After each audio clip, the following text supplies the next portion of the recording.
Hello everyone, welcome to day 10 of our 30 days English challenge. So day 9ல் நம்ம வந்து simple past tense learn பண்ணியிருக்கோம். So இன்றைக்கி நம்ம என்ன பார்க்க போகிறோம் அப்படின்னா simple future tense. Future tense எதுக்காக நமக்கு யூஸ் ஆகுது அப்படின்னா, நம்ம ஒரு பிளான் பண்ண போகிறோம், ஒரு டிசிஷனோ ஒரு ஃப்யூச்சர் ஆக்ஷனை பற்றி நம்ம பேச போகிறோம் அப்படின்னா அதுக்கு நமக்கு சிம்பிள் ஃப்யூச்சர் டென்ஸ் ரொம்பவே ஹெல்ப்ஃபுல்லாக இருக்கும்.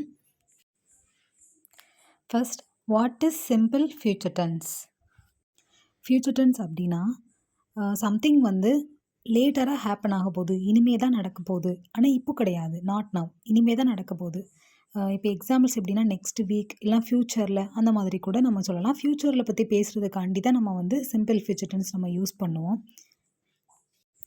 ஆல்ரெடி நம்ம கிளாஸில் சிம்பிள் ப்ரெசன்ட் டென்ஸ்னால் என்னென்னு பார்த்துட்டோம், சிம்பிள் பாஸ்ட் டென்ஸ்னாலும் என்னென்னு பார்த்துட்டோம். இப்போ இன்றைக்கி வந்து சிம்பிள் ஃப்யூச்சர் டென்ஸ்னால் பார்க்க போகிறோம். இந்த மூணுக்குமே ஒரு சிம்பிளான ஹிண்ட் கொடுக்குறேன். எஸ்டர்டே அப்படின்னு நம்ம பேசுகிறோம் அப்படின்னா அது பாஸ்ட் டென்ஸ். டுடே, டெய்லி இதை பேச போகிறது ப்ரெசன்ட் டென்ஸ். டுமாரோ பற்றி பேச போகிறது தான் ஃப்யூச்சர் டென்ஸ். ஃப்யூச்சர் டென்ஸை மென்ஷன் பண்ணுற டைம்ஸ் மாதிரி, அதாவது டைம் வேர்ட் அப்படிங்கிறத நம்ம ஃபஸ்ட் பார்க்கலாம். டுமாரோ அப்படிங்கிறது நாளைக்கு, அண்ட் நெக்ஸ்ட் வீக் இது எல்லாமே இனிமேல் தான் நடக்க போகுது. நெக்ஸ்ட் மந்த், ஜூன் சீக்கிரமாகவே, விரைவில், லேட்டர்னா அப்புறம், இது எல்லாமே ஃப்யூச்சர் டென்ஸை பற்றி பேசுகிற வேர்ட்ஸ் தான். இப்போ நம்ம சிம்பிளாக ஃப்யூச்சர் டென்ஸ்னால் என்னென்னு பார்த்தாச்சு. ஃப்யூச்சர் டென்ஸ்லேயே ரெண்டு இம்பார்ட்டண்டான ஃபார்ம்ஸ் இருக்குது. ஒன்று வந்து வில், செகண்ட் ஒன் வந்து கோயிங் டு. இந்த ரெண்டுமே ரொம்பவே இம்பார்ட்டன்ட். ஃபர்ஸ்ட் நம்ம வில் பற்றி பார்க்கலாம். வில்லோட ஸ்ட்ரக்சர் ஃபஸ்ட்டு பார்க்கலாம். இதோட ஸ்ட்ரக்சர் எப்படின்னா subject plus will plus verb, இதுதான் பேஸ் ஃபார்ம். இப்போ எக்ஸாம்பிள்ஸோடு நம்ம வந்து கிளாரிஃபை பண்ணிக்கலாம். ஐ வில் கோ அப்படின்னா நான் போவேன், அது இனிமே தான் போக போகிறேன் அந்த மாதிரி. ஷீ வில் ஸ்டடி, அவள் படிப்பா. தே வில் கம், அவங்க நாளைக்கு அவங்க வருவாங்க, அந்த மாதிரி. அது வந்து இனிமே தான் நடக்க போகிறது அப்படிங்கிற மாதிரி. இது வந்துட்டு I, we, you, he, she, it, they, இது எல்லாத்துக்குமே நம்ம வில் அப்படிங்கிறத யூஸ் பண்ணலாம். சில வேர்ட்ஸ்க்கு வந்து நம்ம வந்துட்டு டூ, டசன்ட் அந்த மாதிரிலாம் நிறையவே படிச்சிருப்போம். டூ, டஸ் அந்த மாதிரி. இந்த மாதிரி இங்கே வந்து ஃப்யூச்சர் டென்ஸில் அந்த மாதிரி எதுவுமே கிடையாது. வில் தான் நம்ம வந்து ஐலேருந்து தே வரைக்கும் எல்லாத்துக்குமே நம்ம வில் தான் யூஸ் பண்ண போகிறோம். வில்லுக்கு அப்புறமா வரக்கூடிய வெர்புக்கு வந்து ஈடியோ, எஸ்ஸோ, ஐஎன்ஜியோ அதுவும் எதுவுமே வராது. சிம்பிள் ஃப்யூச்சர் டென்ஸ்க்கு எதுவுமே வராது. வென் டு யூஸ் வில், வில்லை வந்து நம்ம எப்போ யூஸ் பண்ணணும் அப்படிங்கிறத இப்போ பார்க்கலாம். சடனாக இப்போ ஒரு டிசிஷன் எடுக்க போகிறோம் அப்படின்னா நம்ம வந்துட்டு வில் யூஸ் பண்ணலாம். இப்போ எக்ஸாம்பிள்ஸ் பார்க்கலாம்.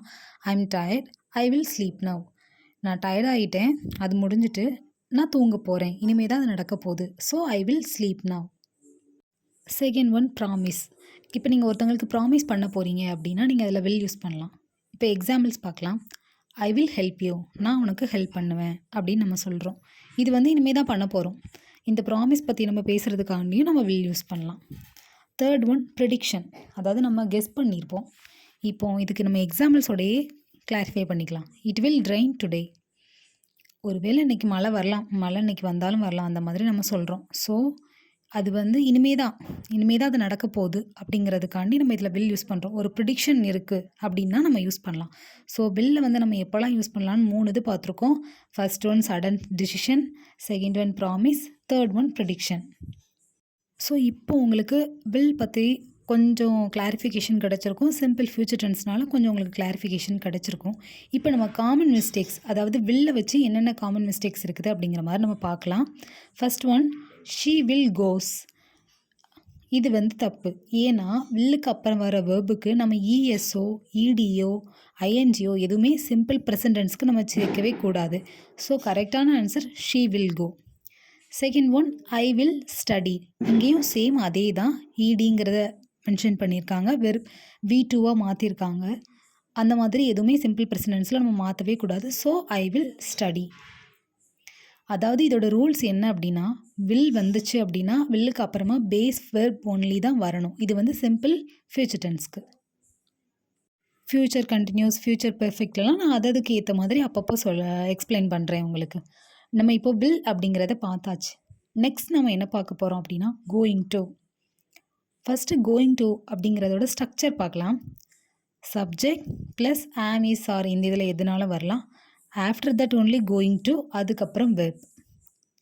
இப்போ இதுக்கு நான் ஒரு சிம்பிளான நம்ம எக்ஸாம்பிள்ஸ் பார்க்கலாம். I am going to learn English. அதாவது வில்லும் கோயிங் டுவும் சேம் மீனிங் தான், ஃப்யூச்சரில் நடக்க போகிற மாதிரி தான். அதாவது நான் இனிமே தான் நான் வந்து இங்கிலீஷ் லேர்ன் பண்ண போகிறேன் அப்படின்னு நம்ம சொல்கிறோம். So I am going to. நான் அதை பண்ண போகிறேன். ஐ am going to learn English. இப்போ நெக்ஸ்ட் எக்ஸாம்பிள் பார்க்கலாம். She is going to cook. அவங்க வந்து இப்போ அவங்க குக் பண்ண போகிறாங்க அப்படின்னு நம்ம சொல்கிறோம். இதுவுமே இனிமேல் நடக்க போகிறது தான். ஸோ இதுவும் வில் அதே மாதிரி சேம் மீனிங்கில் தான் வரும். Third example, they are going to travel. அவங்க எல்லாருமே ட்ராவல் பண்ண போகிறாங்க. இதுவும் இனிமேல் நடக்க போகிற மாதிரி ஒரு எக்ஸாம்பிள்ஸ் தான். நெக்ஸ்ட் நம்ம எப்போல்லாம் இந்த கோயிங் டுவை நம்ம யூஸ் பண்ணலாம் அப்படிங்கிறத பார்க்கலாம். First one, already decided plan. அதாவது நீங்கள் வந்து ஆல்ரெடி டிசைட் பண்ணியிருப்பீங்க, அதை பற்றி நீங்கள் இனிமேல் டிசைட் பண்ணிட்டீங்க, ஆனால் இனிமேல் தான் பண்ண போகிறீங்க அப்படின்னா அதுக்காண்டி நீங்கள் வந்துட்டு கோயிங் டு அப்படிங்கிறத யூஸ் பண்ணலாம். இப்போ நம்ம வந்து எக்ஸாம்பிள் பார்க்கலாம். I am going to start a YouTube channel. இப்போ நீங்கள் ஆல்ரெடி திங்க் பண்ணிட்டீங்க நம்ம வந்துட்டு யூடியூப் சேனல் ஸ்டார்ட் பண்ணணும் அப்படின்ட்டு. ஸோ அதை நம்ம வந்து இனிமேல் தான் பண்ண போகிறோம் அப்படின்னா, so I am going to start a YouTube channel. Second rules பார்க்கலாம். ஸ்ட்ராங் பிளான், அதாவது ஒரு ப்ரிப்பரேஷன் மாதிரி ஸ்ட்ராங்கான ஒரு plan. She is going to right the exam. கண்டிப்பாக எக்ஸாம்ஸ் நம்ம எழுதி தான் ஆகணும். ஸோ இந்த மாதிரி விஷயம். ஆனால் இது கண்டிப்பாக நம்ம அதாவது ஃபஸ்ட்டு நம்ம பார்த்தோன்னா டிசைட் பண்ணுறதுன்னு பார்த்தோம். அதை நம்ம தான் டிசைட் பண்ணுவோம். ஆனால் எக்ஸாம் அப்படிங்கிறது அவங்க ஆல்ரெடி டிசைட் பண்ணது நம்ம தான் கண்டிப்பாக போய் எழுதியே ஆகணும். அதை இனிமேல் பண்ண போகிறோம் அப்படின்னா she is going to right the exam. So இந்த கோயிங் டுலேயே காமன் மிஸ்டேக்ஸ் என்னலாம் அப்படிங்கிறத நம்ம பார்க்கலாம். I am going to went. இது தப்பு. ஏன்னா நம்ம வந்து சேம் அதே ஃபார்மேட் தான். கோயிங் டு அப்புறமும் நம்ம வந்து பேஸ் வெப் ஒன்லி தான் யூஸ் பண்ணணும். இஎஸ், இடி, ஐஎன்ஜி இந்த மாதிரி எதுவுமே சேர்த்து யூஸ் பண்ணவே கூடாது. ஸோ டே 10ல் நம்ம வில், கோயிங் டு இந்த ரெண்டுமே நம்ம பார்த்துட்டோம். இப்போ இந்த ரெண்டையுமே கம்பேர் பண்ணி பார்க்கலாம். ஃபஸ்ட் ஒரு சிச்சுவேஷன் பார்த்துக்கோங்க. அதுக்கு எந்த சிச்சுவேஷனுக்கு எதை யூஸ் பண்ண போகிறோன்னு பார்ப்போம். இப்போ டிசைட் பண்ணியிருக்கீங்க அப்படின்னா நீங்கள் வில் யூஸ் பண்ணுங்கள். ஆல்ரெடி நீங்கள் பிளான் பண்ணிட்டீங்க, இனிமேல் பண்ண போகிறீங்க அப்படின்னா கோயிங் டு. இது ஒரு சிம்பிளான ஒரு எக்ஸாம்பிள் மாதிரி, ஒரு டிப்ஸுன்னு கூட நீங்கள் வந்து எடுத்துக்கலாம். நீங்கள் ஆல்ரெடி டிசைட் பண்ணிட்டீங்க அப்படின்னா கோயிங் டு, இப்போ தான் டிசைன் பண்ணியிருக்கீங்க அப்படின்னா வில்.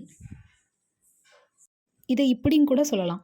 பிளான் இருந்துச்சு அப்படின்னா கோயிங் டு, பிளான் இல்லை அப்படின்னா வில். இப்போ கோயிங் டு அண்ட் வில் இந்த ரெண்டோட டிஃப்ரென்ஸ் நம்ம பார்த்துட்டோம். நெக்ஸ்ட் நம்ம நெகட்டிவ் சென்டென்ஸ் பார்க்கலாம். வில் நெகட்டிவ் சென்டென்ஸ் எப்படி எழுதணும் அப்படின்னா இதுக்கு ஃபஸ்ட் ஸ்ட்ரக்சர் பார்க்கலாம். Subject plus will not plus verb. இந்த வில் நாட்டை ஓன்ட் அப்படி கூட சொல்லுவாங்க. இப்போ எக்ஸாம்பிள்ஸ் பார்க்கலாம். I will not go tomorrow. நான் நாளைக்கு போக மாட்டேன் அப்படின்னு நம்ம தான் டிசைன் பண்ணுறோம். அது டிசிஷன் வந்து நம்மக்கிட்ட தான் இருக்குது. அண்ட் செகண்ட் ஒன்று எக்ஸாம்பிள் பாருங்கள். She won't come today. அவள் இன்னைக்கு வரமாட்டா. ஸோ இதில் வந்து வில் நாட் அப்படிங்கிறதும் கரெக்டு தான், ஓன்ட் அப்படிங்கிறதும் கரெக்டு தான்.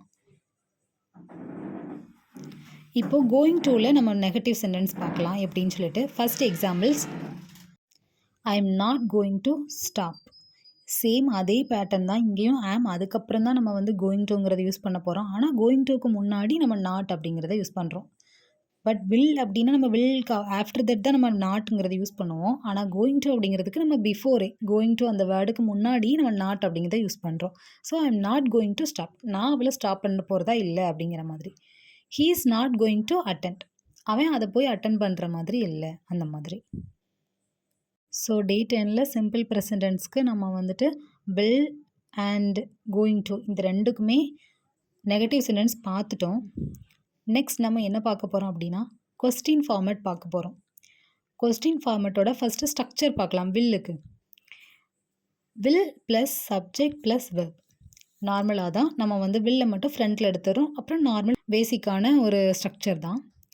இப்போ யூ வில் ஹெல்ப் மீ, நீ எனக்கு எப்படியும் பண்ணுவேன் அந்த மாதிரி நம்ம சொல்கிறோம் அப்படின்னா இதே கொஸ்டினாக கேட்கணும் அப்படின்னா will you help me. She will call you அப்படிங்கிறது அவள் வந்துட்டு கால் பண்ணுவா உங்களுக்கு அந்த மாதிரி சொல்கிறோம். இது அதை கொஸ்டினை கேட்கணும் அப்படின்னா வில் ஷி கால் யூ, அவங்க வந்து உங்களுக்கு கால் பண்ணுவாங்களா அந்த மாதிரி. இந்த கொஸ்டின்ஸ் பேட்டர்ன்லேயும் கூட நம்ம வெர்பு வந்து எந்த சேஞ்சஸுமே ஆகாது. நெக்ஸ்ட் நம்ம கோயிங் டு அப்படிங்கிறதுல கொஸ்டின் பேட்டர்ன் பார்க்கலாம். இதோட ஸ்ட்ரக்சர் ஃபஸ்ட்டு பார்க்கலாம். ஆம், இஸ், ஆர் இதுதான் இதில் ஃபஸ்ட்டு வரணும். Next subject, after that going to verb. அதாவது இந்த பேட்டர்னுக்கு எப்படி அப்படின்னா சப்ஜெக்ட் தான். ஆனால் நமக்கு என்ன பண்ணுறோம் அப்படின்னா ஆம் இஸ் ஆர் அப்படிங்கிறது நம்ம இந்த 3ல் ஏதாவது ஒன்று வரலாம், அது முன்னாடி வந்துடும். கோயிங் டு வெர்ப் இது நார்மல் ஃபார்மேட்டில் இருக்கும். இப்போ எக்ஸாம்பிள்ஸ் பார்க்கலாம். Are you going to study? நீ இப்போ படிக்க போறியா? அந்த மாதிரி நம்ம கேட்குறோம். யூஆர் இப்போ ஐ எம் கோயிங் டு ஸ்டடி, நான் இப்போ படிக்க போகிறேன், அதாவது நான் டிசைட் பண்ணிட்டேன் படிக்கணுன்ட்டு, நான் படிக்க போகிறேன் அப்படின்னு சொல்கிறோம். நீ இப்போ படிக்க போறியா அப்படின்னு கொஸ்டின் கேட்கணும் அப்படின்னா are you going to study அந்த மாதிரி. இந்த எக்ஸாம்பிள் பார்க்கலாம். Is he going to travel? அவன் வந்து ட்ராவல் பண்ணதுக்கு போகிறானா அந்த மாதிரி நம்ம கேட்குறோம். அது அவங்க ஆல்ரெடி டிசைட் பண்ணிட்டாங்க அந்த பிளானை. இதே இது அவங்ககிட்ட அந்த பிளான் இருக்கா அப்படின்னு நம்ம கொஸ்டின் கேட்கணும் அப்படின்னா is he going to travel. So இப்போ நம்ம கொஸ்டின் பேட்டர்னும் வில்லுக்கும் கோயிங் டுக்கும் இந்த ரெண்டுமே பார்த்தாச்சு. எல்லா கிளாஸ்லேயுமே நம்ம daily vocabularies, communication tips and reading practice இந்த மாதிரி பார்ப்போம். இன்றைக்கி ஒரு சிம்பிளான டிப்ஸ் தான் நான் கொடுக்குறேன். உங்களோட ஃப்யூச்சரோட டெய்லி ரொட்டீனை நீங்கள் வந்து கண்டிப்பாக நீங்கள் டெய்லி பேசி பாருங்கள்.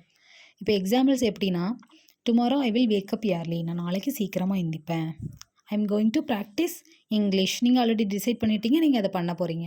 ஐ வில் இம்ப்ரூவ் மை ஸ்பீக்கிங், நான் என்னோட ஸ்பீக்கிங்கை இம்ப்ரூவ் பண்ண போகிறேன். இப்போ இதை நீங்கள் இப்படி கூட சொல்லலாம், ஐ am going to improve my speaking skill அந்த மாதிரி கூட சொல்லலாம். என்னோடய ஸ்கில்லை நான் வந்து இம்ப்ரூவ் பண்ண போகிறேன் அப்படின்னு நீங்கள் ஆல்ரெடி டிசைட் பண்ணியிருக்கீங்க, பண்ணணும்னு அதை பண்ண போகிறீங்க அப்படின்னு அர்த்தம். உங்களோட ஃப்யூச்சர் பிளான்ஸை கண்டிப்பாக டெய்லி நீங்கள் இங்கிலீஷில் பேசி பாருங்கள். சிம்பிள் சென்டென்ஸாக இருந்தாலும் அதை நீங்களாகவே ஓனாக க்ரியேட் பண்ணி பாருங்கள். உங்களுக்கு ஃப்ளூயன்சி கண்டிப்பாக வரும். டே 10ஓட ரீடிங் ப்ராக்டிஸ் பார்க்கலாம். Tomorrow I will work hard. I am going to speak English daily. I will not stop learning. My English will improve. இது எல்லாமே இன்றைக்கி நம்ம கிளாஸில் படித்த சிம்பிள் ஃபியூச்சர் டென்ஸ் மட்டும்தான். அதை மட்டும்தான் நான் இதில் அப்ளை பண்ணி இந்த சென்டென்ஸ் எல்லாமே க்ரியேட் பண்ணியிருக்கேன். அதே மாதிரி நீங்களும் கண்டிப்பாக ஒரு 5 or 6 சென்டென்ஸ் நீங்களாகவே சிம்பிள் ஃபியூச்சர் டென்ஸ் வச்சு க்ரியேட் பண்ணி பாருங்கள். உங்களோட டெய்லி லைஃப் ரொட்டீனுக்கு இந்த சென்டென்ஸ் இல்லாமல் இதை விட கொஞ்சம் எக்ஸ்ட்ராவாக, அதாவது வேறு மாதிரி சென்டென்ஸ் எல்லாமே நீங்களாகவே ஓனாக க்ரியேட் பண்ணி பாருங்கள். உங்களோட டெய்லி ரொட்டீனுக்கு யூஸ்ஃபுல்லாக இருக்கிற மாதிரி. ப்ராக்டிஸ் பண்ணுறதை மட்டும் டெய்லி விட்டுறாதீங்க. If you practice daily then your English will change, கண்டிப்பாக சேஞ்ச் ஆகும். டே 10ஓட டெய்லி வொக்காபுலரிஸ் பார்க்கலாம். ஃபர்ஸ்ட் ஒன் டுமாரோ அப்படின்னா நாளை. செகண்ட் ஒன் பிளான், திட்டம். தேர்ட் ஒன் டிசைட், முடிவு எடுக்கிறது அந்த மாதிரி. I decided to study well அந்த மாதிரி. ப்ராமிஸ் அப்படின்னா வாக்குறுதி, ஒருத்தவங்களுக்கு நம்ம ப்ராமிஸ் பண்ணுறது. I promise to help you, நான் உங்களுக்கு கண்டிப்பாக ப்ராமிஸ் பண்ணுவேன் அந்த மாதிரி சொல்கிறோம். சூன் அப்படின்னா விரைவில். எப்போவுமே நம்ம கிளாஸில் என்ன நம்ம இன்றைக்கி லேர்ன் பண்ணியிருக்கோமோ, என்ன எக்ஸாம்பிள்ஸ் பார்த்தோமோ அதுலேருந்து ஒரு ஒகேபுலரி தான் நம்ம வந்து டெய்லியும் பார்ப்போம். ஏன்னா அந்த வேர்ட்ஸ் எல்லாமே இன்னுமே உங்களுக்கு கொஞ்சம் மைண்டில் ஸ்டோர் ஆகும். இன்னுமே கொஞ்சம் நீங்கள் அதை யூஸ் பண்ண பார்ப்பீங்க. இந்த மாதிரி சிம்பிளான வேர்ட்ஸையும் நீங்கள் டெய்லி கொஞ்சம் கொஞ்சமாக உங்களோட லாங்குவேஜ்குள்ளேயே அட்டாச் பண்ணுங்கள். சிம்பிளான ஒரு சின்ன வேர்டு உங்களுக்கு இங்கிலீஷில் அந்த தெரிஞ்சால் கூட அந்த வேர்டுக்கு பதிலாக நீங்கள் இங்கிலீஷ்லேயே சொல்லுங்கள். போக போக கண்டினியூஸாக உங்களுக்கு ஒரு சென்டென்ஸ் ஃபுல்லாகவே நீங்களாகவே ஃப்ரேம் பண்ணுற அளவுக்கு உங்களுக்கு ஒரு கான்ஃபிடென்ஸ் வரும். ஸோ டே 10ல் நம்ம இன்றைக்கி சிம்பிள் ஃபியூச்சர் டென்ஸ்னால் என்ன, அதில் 2 ஃபார்ம் இருக்குது, வில் அண்ட் கோயிங் டு, இந்த ரெண்டுமே பார்த்தோம். இதோட negative sentence, questions patterns, communication tips, daily vocabularies, reading practice எல்லாமே பார்த்தாச்சு. இனிமேல் நான் ப்ராக்டிஸ் வீடியோ அப்லோட் பண்ணுறேன். அதில் கண்டிப்பாக 20 சென்டென்ஸ் தமிழில் கொடுத்துருப்பேன். நீங்களே சிம்பிளான ஒரு இங்கிலீஷில் அவ்வளோத்தையும் அப்படியே சேஞ்ச் பண்ணி பாருங்கள். உங்களுக்கு டவுட் இருந்துச்சுன்னா கண்டிப்பாக கமெண்ட் பண்ணுங்கள். நான் வந்துட்டு வில்க்கு தனியாக கொஸ்டின்ஸ், கோயிங் டுக்கு தனியாக கொஸ்டின்ஸ் கொடுக்க மாட்டேன். ரெண்டுமே மிக்சடாகி தான் இருக்கும். நீங்கள் தான் அந்த சென்டென்ஸை ரீட் பண்ணி நீங்களே தான் அதுக்கான ஆன்சர்ஸை வந்து தெரிஞ்சுக்கணும். நீங்களாகவே க்ரியேட் பண்ணிக்கோங்க. ஒவ்வொரு கொஸ்டின்ஸ்க்கும் நெக்ஸ்ட் நான் வந்து ஆன்சர் கொடுத்துறேன். அப்படின்னா இன்னும் கொஞ்சம் உங்களுக்கு ஈஸியாக இருக்கும் லேர்ன் பண்ணுறதுக்கு. இந்த கிளாஸஸில் ஏதாவது சேஞ்சஸ் வேணும், இன்னும் கொஞ்சம் எக்ஸாம்பிள்ஸ் வேணும், அந்த மாதிரி உங்களுக்கு எந்த சஜஷன் இருந்தாலும் கண்டிப்பாக கமெண்ட் பண்ணுங்கள். நான் உங்களுக்கு ரிப்ளை பண்ணுறேன். நம்ம டேஸ் போக போக இன்னும் கொஞ்சம் டிப்ஸ்லாம் நிறைய கொடுக்கலான்னு நினைக்கிறேன். ஏன்னா மற்ற எல்லாத்த விட டிப்ஸ்க்கு நீங்கள் கொஞ்சமாக எஃபர்ட் போட்ட மாதிரியும் அது கொஞ்சம் உங்களுக்கு நல்லா ஸ்டோர் ஆகின மாதிரியும் ஒருத்தவங்க கமெண்ட் பண்ணியிருந்தாங்க. ஸோ நான் வந்து டிப்ஸுங்கிறத அதிகமாக கொடுக்கறதுக்கு நான் ட்ரை பண்ணுறேன். தேங்க்யூ. கண்டிப்பாக ப்ராக்டிஸ் வீடியோ பாருங்கள். இதுக்கு முன்னாடி டே 9 வரைக்கும் யாரெல்லாம் பார்க்கலையோ அது எல்லா வீடியோஸுமே பார்த்து எல்லா ப்ராக்டிஸ் வீடியோவுமே கண்டிப்பாக ட்ரை பண்ணி பாருங்கள். தேங்க்யூ.